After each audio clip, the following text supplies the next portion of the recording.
Hari ni Dr. Mu nak sharekan tips lah untuk siapa yang tanya soalan pada Dr. Mu. Ada satu soalan ni dia nak tanya macam saya kalau ada kencing manis, doktor suruh masuk wad awal. Dia masuk wad apa ya? Untuk awak yang ada kencing manis, kita kena tahu kategori kencing manis kita. Ada kita kencing manis on diet control. Maksudnya kita tak start ubat apa-apa lagi.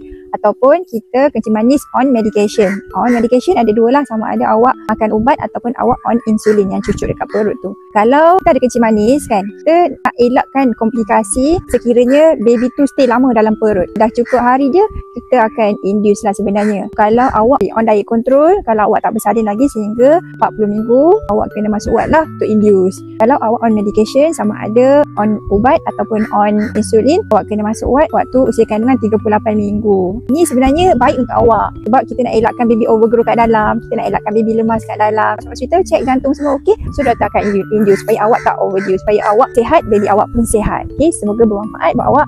Kemudian jangan lupa awak ada buat kelas bersalin ni, kelas rahsia mudahnya bersalin. Macam mana kita nak bersalin dengan semudah-mudahnya.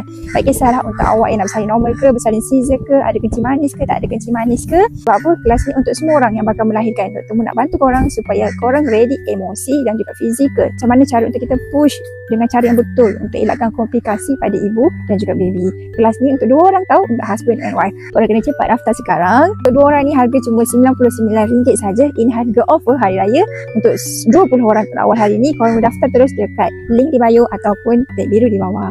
Jumpa Dr. Mu dalam kelas nanti. Semoga awak semua bersalin dengan semudah-mudahnya. Bye bye. Assalamualaikum.